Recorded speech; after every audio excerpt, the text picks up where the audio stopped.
ಇಲ್ಲ ನಿಗೂಢ ವ್ಯಕ್ತಿ ಮತ್ತೆ ಬುರುಡೆ ಬಿಡ್ತಾನಾ ಅಂತ ಕಾದು ನೋಡಬೇಕಿದೆ.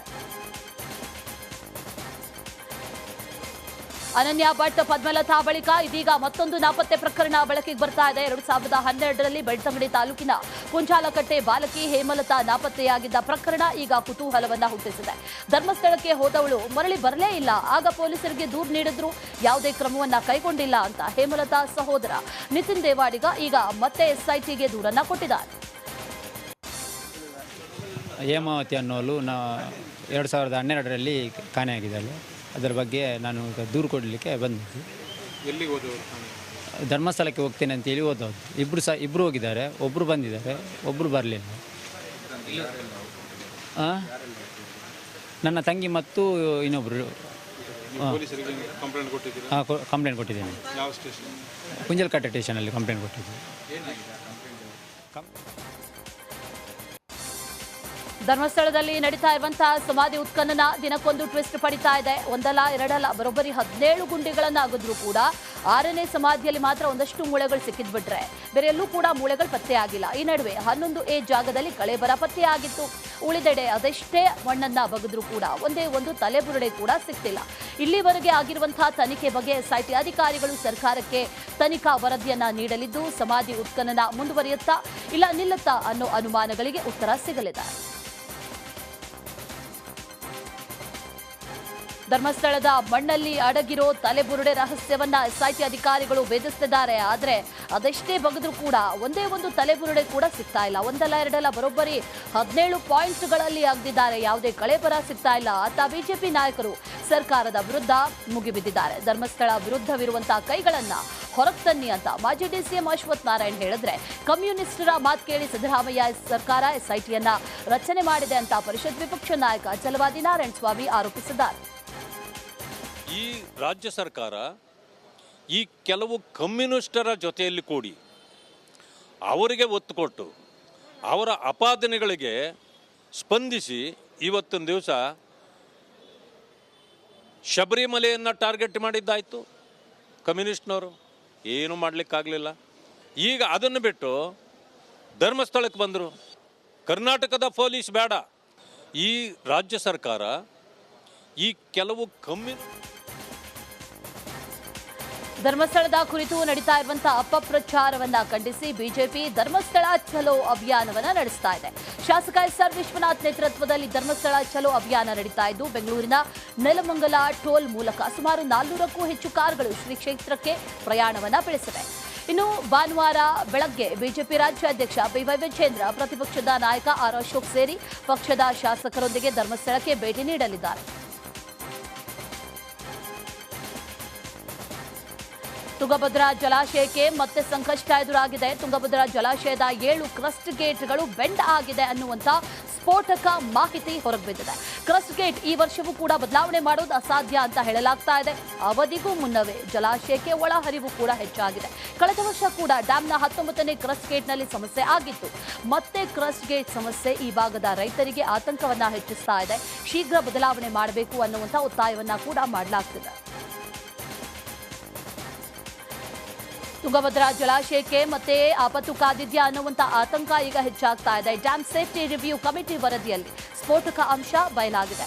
ಜಲಾಶಯದ 6 ಕ್ರಸ್ಟ್ ಗೇಟ್ಗಳು ಓಪನ್ ಆಗ್ತಾ ಇಲ್ಲ ಅಂತ ಗೊತ್ತಾಗಿದೆ. ಡ್ಯಾಮ್ನ 6 ಗೇಟ್ಗಳು ಬೆಂಡ್ ಆಗಿದೆ, ಹೀಗಾಗಿ ಓಪನ್ ಆಗ್ತಾ ಇಲ್ಲ ಅಂತ ಸಚಿವ ಶಿವರಾಜ್ ತಂಗಡಗಿ ಹೇಳಿದ್ದಾರೆ. ಕೊಪ್ಪಳದಲ್ಲಿ ಮಾತಾಡಿದ್ದಾರೆ. 6 ಗೇಟ್ಗಳಿಂದ ನೀರನ್ನ ಮೇಲಕ್ಕೆತ್ತೋದಕ್ಕೆ ಆಗ್ತಾ ಇಲ್ಲ. ಗೇಟ್ಗಳ ಬದಲಾವಣೆ ಟೆಂಡರ್ ಕರೆಯಲಾಗಿದೆ ಅಂತ ಹೇಳಿದ್ದಾರೆ. ಸರ್, ಈಗ ಅದು ಬೋರ್ಡು ಸೆಂಟ್ರಲ್ನಿಂದನೇ ಕಳಿಸಿದಂಥ ಕಮಿಟಿಯ ಅವರು ವರದಿಯನ್ನು ಕೊಟ್ಟಿದ್ದಾರೆ. ಈಗಾಗಲೇ ಅದ್ರ ಬಗ್ಗೆ ವರದಿ ಕೊಟ್ಟಿದ್ದಾರೆ. ಅದ್ರೊಳಗೆ ಇವು 6 ಅದಾವಲ್ಲ, ಸಿವಿಯರ್ ಆಗಿ ಮೇಜರ್ ಇದಾಗಿ ಆಗ್ತಾ ಇದೆ. ಅದಕ್ಕೆ ನಾವು 4ನು ಈಗ ಬಂದ್ ಮಾಡಿದ್ದೀವಿ. ಬಟ್ ಒಂದು ವಾರದಿಂದ ಅದನ್ನು ಪ್ರಾರಂಭ ಮಾಡಿದ್ದೀವಿ. ಅದಕ್ಕೆ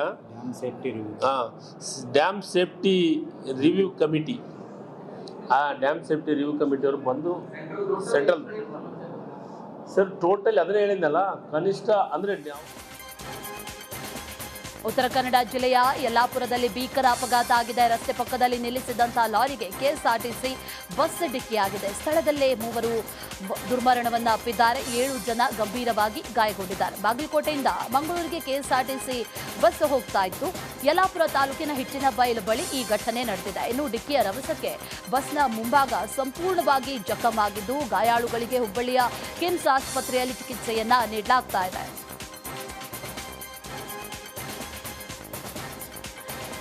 ಸರ್ಕಾರಿ ಬಸ್ನಲ್ಲಿ ವಿದ್ಯಾರ್ಥಿಗಳು ಜೋತು ಬಿದ್ದು ಪ್ರಯಾಣಿಸುವಂತಹ ದುರ್ಗತಿ ಬಂದಿದೆ. ಇದು ಗದಗ ಜಿಲ್ಲೆ ಲಕ್ಷ್ಮೇಶ್ವರ ಪಟ್ಟಣದ ಬಸ್ ನಿಲ್ದಾಣದಲ್ಲಿ ನಡೆದಿರುವಂತಹ ಘಟನೆ.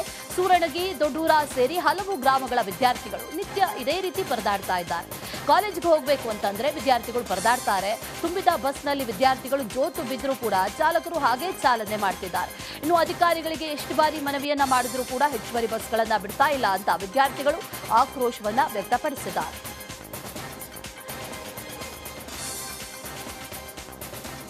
ಯಾದಗಿರಿ ತಾಲೂಕಿನ ನೀಲಹಳ್ಳಿ ಕ್ರಾಸ್ ಬಳಿ ಭೀಕರ ಅಪಘಾತ ಆಗಿದೆ. ಟ್ಯಾಂಕರ್, ಲಾರಿ ಹಾಗೂ ಕಾರು ಮುಖಾಮುಖಿ ಡಿಕ್ಕಿಯಾಗಿದ್ದು 2 ಮೃತಪಟ್ಟಿದ್ದಾರೆ. ರಾಷ್ಟ್ರೀಯ ಹೆದ್ದಾರಿ 150ರಲ್ಲಿ ಈ ಘಟನೆ ನಡೆದಿದೆ. ಕಾರಿನಲ್ಲಿದ್ದಂತಹ 2 ಪ್ರಯಾಣಿಕರು ಸ್ಥಳದಲ್ಲೇ ಸಾವಿಗೀಡಾಗಿದ್ದಾರೆ. ಘಟನಾ ಸ್ಥಳಕ್ಕೆ ಪೊಲೀಸರು ಭೇಟಿಯನ್ನ ನೀಡಿದ್ದಾರೆ, ಪರಿಶೀಲನೆ ನಡೆಸಿದ್ದಾರೆ. ಸೈದಾಪುರ ಪೊಲೀಸ್ ಠಾಣೆಯಲ್ಲಿ ಪ್ರಕರಣ ದಾಖಲಾಗಿದೆ.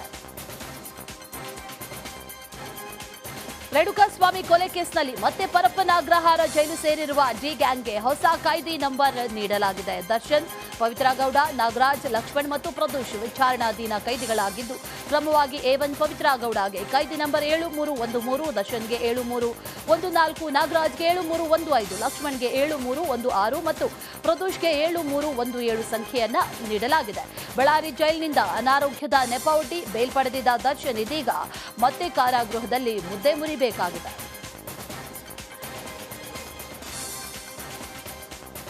ದರ್ಶನ್ ಆ್ಯಂಡ್ ಗ್ಯಾಂಗ್ ಮತ್ತೆ ಜೈಲು ಸೇರ್ತಾ ಇದ್ದಂತೆ ಎಡಿಜಿಪಿ ಬಿ ದಯಾನಂದ್ ಜೈಲಾಧಿಕಾರಿಗಳಿಗೆ ಖಡಕ್ ಎಚ್ಚರಿಕೆ ಕೊಟ್ಟಿದ್ದಾರೆ. ಯಾವುದೇ ಕಾರಣಕ್ಕೂ ದರ್ಶನ್ ಸೇರಿ ಇತರೆ ಆರೋಪಿಗಳಿಗೆ ವಿಶೇಷ ಸವಲತ್ತು ಸಿಗಬಾರದು ಅಂತ ಹೇಳಿದ್ದಾರೆ. ಈ ಹಿಂದೆ ಬೆಂಗಳೂರು ಪೊಲೀಸ್ ಕಮಿಷನರ್ ಆಗಿದ್ದಂತಹ ಬಿ ದಯಾನಂದ್ ಸದ್ಯ ಕಾರಾಗೃಹ ಇಲಾಖೆಯ ಎಡಿಜಿಪಿ ಆಗಿ ಕಾರ್ಯನಿರ್ವಹಿಸ್ತಾ ಇದ್ದಾರೆ. ಪರಪ್ಪನ ಅಗ್ರಹಾರ ಜೈಲಿನಲ್ಲಿ ಯಾವುದೇ ಅಕ್ರಮ ನಡೀಬಾರದು, ಮೊಬೈಲ್ ಸೇರಿ ಯಾವುದೇ ನಿಷೇಧಿತ ವಸ್ತುಗಳು ಜೈಲಿನ ಒಳಗೆ ಬರಬಾರದು. ಕರ್ತವ್ಯ ಲೋಪ ಕಂಡು ಬಂದರೆ ಅಂತಹ ಅಧಿಕಾರಿಗಳ ವಿರುದ್ಧ ಕಠಿಣ ಕ್ರಮ ಕೈಗೊಳ್ಳಲಾಗುತ್ತೆ ಅಂತ ಖಡಕ್ ಎಚ್ಚರಿಕೆಯನ್ನ ನೀಡಿದ್ದಾರೆ.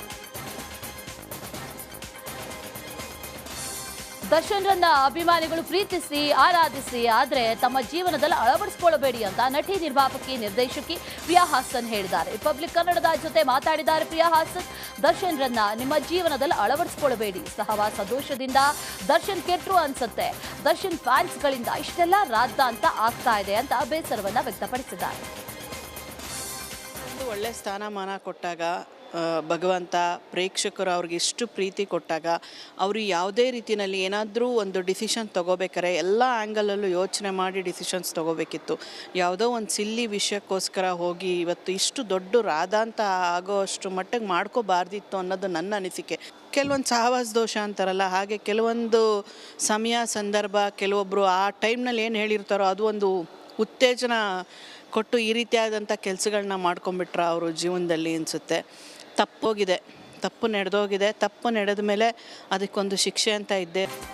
ಚಿಕ್ಕಬಳ್ಳಾಪುರ ಡಿಸಿ ಆವರಣದಲ್ಲಿ ಡ್ರೈವರ್ ಬಾಬು ಆತ್ಮಹತ್ಯೆ ರಾಜ್ಯಾದ್ಯಂತ ಸದ್ದು ಮಾಡ್ತಾ ಇದೆ. ಇವತ್ತು ಗೌರಿಬಿದನೂರು ತಾಲೂಕಿನ ಇಡಗೂರು ಗ್ರಾಮದಲ್ಲಿರುವಂತಹ ಮೃತ ಬಾಬು ಮನೆಗೆ ಸಚಿವ MC ಸುಧಾಕರ್ ಭೇಟಿ ನೀಡಿದ್ದಾರೆ. ಬಾಬು ತಾಯಿ ಹಾಗೂ ಪತ್ನಿಗೆ ಸಾಂತ್ವನ ಹೇಳಿ ಬಾಬು ಸಾವಿಗೆ ನ್ಯಾಯ ಕೊಡಿಸುವುದಾಗಿ ಸಚಿವರು ಭರವಸೆಯನ್ನ ಕೊಟ್ಟಿದ್ದಾರೆ.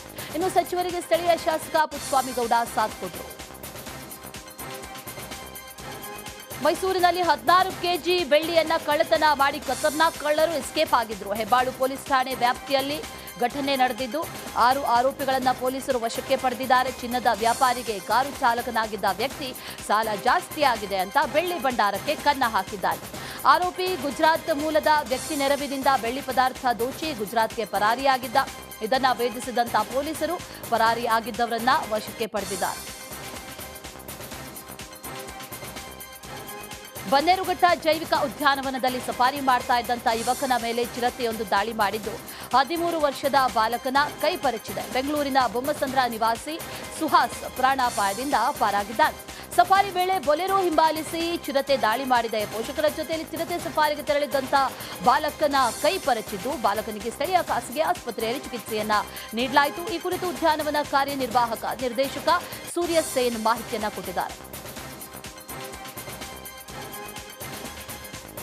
ಬೆಳಗಾವಿಯ ಬಿಕೆ ಕಂಗ್ರಾಳಿ ಗ್ರಾಮದಲ್ಲಿ ಸ್ನೇಹಿತನ ಬಳಿ ಹಣ ಕೇಳೋದಕ್ಕೆ ಹೋಗಿದ್ದಂತಹ ಯುವಕನ ಮೇಲೆ ಮಾರಣಾಂತಿಕವಾಗಿ ಹಲ್ಲೆ ನಡೆದಿದೆ. ಬೆಳಗಾವಿಯ ನ್ಯೂ ವೈಭವ ನಗರದ ನಿವಾಸಿ ಸೋಹಿಲ್ ಅತ್ತಾರ್ ಮೇಲೆ 10ಕ್ಕೂ ಅಧಿಕ ಯುವಕರ ಗುಂಪಿನಿಂದ ಕಟ್ಟಿಗೆ ಕಲ್ಲುಗಳಿಂದ ಹಲ್ಲೆ ಮಾಡಲಾಗಿದೆ. ಗಾಯಾಳು ಸೋಹಿಲ್ನನ್ನ ಬಿಮ್ಸ್ ಆಸ್ಪತ್ರೆಗೆ ದಾಖಲಿಸಲಾಗಿದೆ. ಕಾಕತಿ ಪೊಲೀಸ್ ಠಾಣಾ ವ್ಯಾಪ್ತಿಯಲ್ಲಿ ಈ ಘಟನೆ ನಡೆದಿದೆ. ಮಡಿಕೇರಿಯ ಮೆಡಿಕಲ್ ಕಾಲೇಜು ಆಸ್ಪತ್ರೆಯಲ್ಲಿ 2ನೇ ಹಂತದ ಕಾಮಗಾರಿಗೆ ಶಂಕುಸ್ಥಾಪನೆಯನ್ನ ನೆರವೇರಿಸಲಾಗಿದೆ. ಕೊಡಗು ಉಸ್ತುವಾರಿ ಸಚಿವ ಬೋಸರಾಜು ಶಂಕುಸ್ಥಾಪನೆಯನ್ನ ಮಾಡಿದ್ರು. 450 ಹಾಸಿಗೆ ಸಾಮರ್ಥ್ಯದ ಕಟ್ಟಡ ನಿರ್ಮಾಣಕ್ಕೆ ಸಿದ್ಧತೆ ಭರದಿಂದ ನಡೀತಾ ಇದೆ.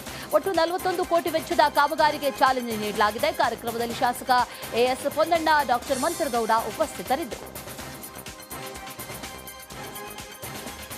ಮತಗಳ್ಳತನ ಆರೋಪ ಸತ್ಯ ಅಂತ ಸಚಿವ ಮಲ್ಲಿಕಾರ್ಜುನ್ ಹೇಳಿದ್ದಾರೆ. ದಾವಣಗೆರೆಯಲ್ಲಿ ಮಾತಾಡಿದ್ದಾರೆ. ಒಂದೇ ಮನೆಯಲ್ಲಿ 20, 40, 60 ಓಟ್ಗಳು ಬರೋದಕ್ಕೆ ಹೇಗೆ ಸಾಧ್ಯ ಅಂತ ಪ್ರಶ್ನಿಸಿದ್ದಾರೆ. ಅಡ್ರೆಸ್ ಇಲ್ಲದ ಜಾಗದಲ್ಲೂ ಮತ ಹಾಕಲಾಗಿದೆ. ಇದೇ ವೇಳೆ ಮತಗಳ್ಳತನ ಆರೋಪಕ್ಕೆ ಪತಿ ಜೊತೆ ಪತ್ನಿ ಪ್ರಭಾ ಮಲ್ಲಿಕಾರ್ಜುನ್ ಕೂಡ ಧ್ವನಿಗೂಡಿಸಿದ್ದಾರೆ. ರಾಹುಲ್ ಗಾಂಧಿ ಮಾಡಿರುವಂತಹ ಆರೋಪವನ್ನ ಚುನಾವಣಾ ಆಯೋಗ ಸಂಪೂರ್ಣವಾಗಿ ನಿರಾಕರಿಸಿಲ್ಲ. ಬೆಂಗಳೂರು ಸೆಂಟ್ರಲ್ನ ಒಂದು ವಿಧಾನಸಭಾ ಕ್ಷೇತ್ರದ ಬಗ್ಗೆ ನಮ್ಮ ನಾಯಕರು ಮಾಹಿತಿ ಕೊಟ್ಟಿದ್ರು. ಅದು ನಮ್ಮದೇ ಮತದಾರರ ಪಟ್ಟಿ ಅಂತ ಆಯೋಗ ಒಪ್ಪಿಕೊಂಡಿದೆ. ಇದರ ಬಗ್ಗೆ ಸಂಪೂರ್ಣ ಚರ್ಚೆ ಆಗಬೇಕು ಅಂತ ಪ್ರಭಾ ಮಲ್ಲಿಕಾರ್ಜುನ್ ಒತ್ತಾಯಿಸಿದ್ದಾರೆ. ಚಿಕ್ಕಮಗಳೂರಿನ ಅಜ್ಜಂಪುರ ತಾಲೂಕಿನ ನಾರಾಯಣಪುರದಲ್ಲಿ ಸೆರೆಯಾದಂತಹ ಚಿರತೆ ಜೊತೆ ಅರಣ್ಯ ಸಿಬ್ಬಂದಿ ಹುಚ್ಚಾಟ ಮೆರೆದಿದ್ದಾರೆ. ಬೋನಿಗೆ ಬಾಗಿಲು ತೆಗೆದು ಚಿರತೆಯನ್ನೇ ನೋಡ್ತಾ ನಿಂತಿದ್ರು. ಭಯ ಆಕ್ರೋಶದಲ್ಲಿದ್ದಂತಹ ಚಿರತೆ ದಾಳಿಗೆ ಯತ್ನಿಸಿದೆ. ತಕ್ಷಣ ಅರಣ್ಯ ಸಿಬ್ಬಂದಿ ಬಾಗಿಲು ಹಾಕಿದ್ದಾರೆ. ಈ ರೀತಿ ವರ್ತನೆಗೆ ಜನ ಅಸಮಾಧಾನವನ್ನ ವ್ಯಕ್ತಪಡಿಸಿದ್ದಾರೆ.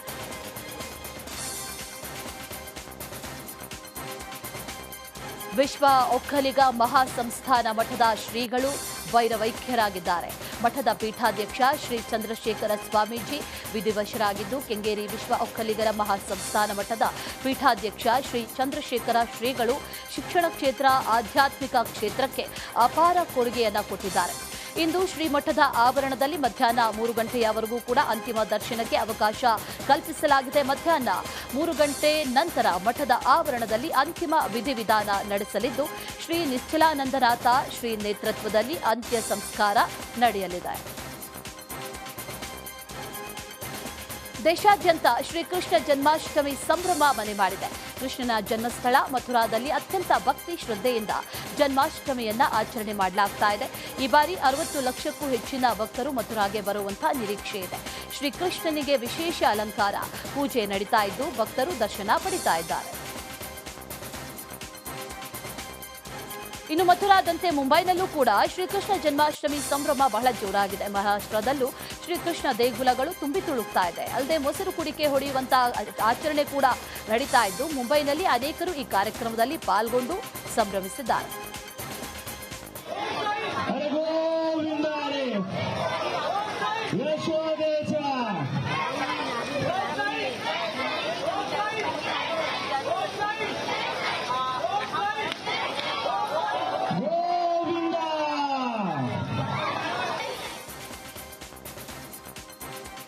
ದೇಶದೆಲ್ಲೆಡೆ ಇಂದು ಕೃಷ್ಣ ಜನ್ಮಾಷ್ಟಮಿ ಆಚರಣೆ ಮಾಡಲಾಗ್ತಾ ಇದೆ. ಗುಜರಾತ್ನ ಅಹಮದಾಬಾದ್ನಲ್ಲಿರುವಂತಹ ಇಸ್ಕಾನ್ ದೇವಾಲಯದಲ್ಲೂ ಕೂಡ ಸಂಭ್ರಮ ಜೋರಾಗಿದೆ. ಸಾವಿರಾರು ಬೆಳಕಿನಿಂದ ದೇಗುಲ ಕಂಗೊಳಿಸ್ತಾ ಇದ್ದು, ಶ್ರೀಕೃಷ್ಣ ರಾಧೆಗೆ ಮಾಡಲಾಗಿರುವಂತಹ ಅಲಂಕಾರ ಕಣ್ಮನ ಸೆಳೀತಾ ಇದೆ. ಸಾವಿರಾರು ಸಂಖ್ಯೆಯಲ್ಲಿ ಭಕ್ತರು ಕೃಷ್ಣನ ದರ್ಶನವನ್ನ ಪಡಿತಾ ಇದ್ದಾರೆ.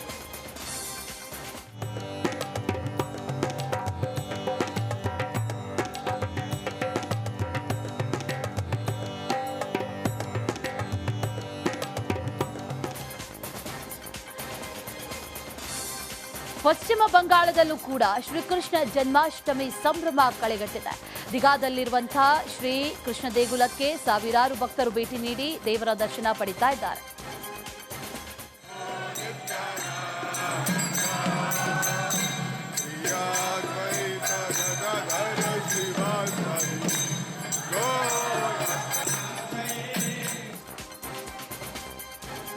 ದಕ್ಷಿಣ ಭಾರತದಲ್ಲಿ ಮಳೆ ಆರ್ಭಟ ಜೋರಾಗಿದೆ. ಮಹಾರಾಷ್ಟ್ರದಲ್ಲಿ ವರುಣ ಅಬ್ಬರಿಸಿ ಬೊಬ್ಬಿರುತ್ತಾ ಇದ್ದಾನೆ. ವಾಣಿಜ್ಯ ನಗರಿ ಮುಂಬೈ ನೆಂದು ತೊಪ್ಪೆಯಾಗಿದೆ. ಅಲ್ಲದೆ ರಸ್ತೆಗಳೆಲ್ಲವೂ ಕೂಡ ಜಲಾವೃತವಾಗಿದೆ. ಜನ ಹೈರಾಣಾಗಿದ್ದಾರೆ. ಜಮ್ಮು ಮತ್ತು ಕಾಶ್ಮೀರದ ಕಿಶ್ವಾರ್ ಜಿಲ್ಲೆಯಲ್ಲಿ ಭೀಕರ ಮೇಘಸ್ಫೋಟ ಸಂಭವಿಸಿ 60ಕ್ಕೂ ಹೆಚ್ಚು ಜನ ಬಲಿಯಾಗಿದ್ದಾರೆ. ಅಲ್ಲದೆ 200ಕ್ಕೂ ಹೆಚ್ಚು ಜನ ಗಾಯಗೊಂಡಿದ್ದಾರೆ. ಜೊತೆಗೆ ಅನೇಕರು ನಾಪತ್ತೆಯಾಗಿದ್ದು ಕೆಲವರು ಇನ್ನೂ ಕೂಡ ಅವಶೇಷಗಳ ಅಡಿಯಲ್ಲಿ, ಮಣ್ಣಿನ ಅಡಿಯಲ್ಲಿ ಸಿಲುಕಿರುವಂತಹ ಶಂಕೆ ಇದೆ. ಘನಘೋರ ಮೇಘಸ್ಫೋಟದಲ್ಲಿ ಸಾವಿನ ಸಂಖ್ಯೆ ಹೆಚ್ಚಾಗುವ ಸಾಧ್ಯತೆ ಇದ್ದು ಅವಶೇಷದ ಅಡಿ ಮತ್ತಷ್ಟು ಶವಗಳು ಪತ್ತೆಯಾಗ್ತಾ ಇದೆ. ಸೇನಾ ಪಡೆಗಳು ಶ್ವಾನಗಳ ಮೂಲಕ ಹುದುಗಿರುವಂತಹ ಶವಗಳಿಗೆ ಶೋಧವನ್ನ ನಡೆಸಲಾಗ್ತಾ ಇದೆ. ಎನ್ಡಿಆರ್ಎಫ್ ಹಾಗೂ ಸೇನೆ ಬೃಹತ್ ಕಾರ್ಯಾಚರಣೆಯನ್ನ ನಡೆಸ್ತಾ ಇದೆ. ಇಂದು ಮಾಜಿ ಪ್ರಧಾನಿ ದಿವಂಗತ ಅಟಲ್ ಬಿಹಾರಿ ವಾಜಪೇಯಿ ಅವರ 7ನೇ ಪುಣ್ಯತಿಥಿ. ಇದರ ಅಂಗವಾಗಿ ದೆಹಲಿಯಲ್ಲಿರುವಂತಹ ಸದೈವ್ ಅಟಲ್ ಸ್ಮಾರಕಕ್ಕೆ ರಾಷ್ಟ್ರಪತಿ ದ್ರೌಪದಿ ಮುರ್ಮು, ಪ್ರಧಾನಿ ನರೇಂದ್ರ ಮೋದಿ, ಕೇಂದ್ರ ಸಚಿವರು ಮತ್ತು ಲೋಕಸಭಾ ಸ್ಪೀಕರ್ ಓಂ ಬಿರ್ಲಾ ಸೇರಿದಂತೆ ಹಲವಾರು ಗಣ್ಯರು ನಮನ ಸಲ್ಲಿಸಿದರು.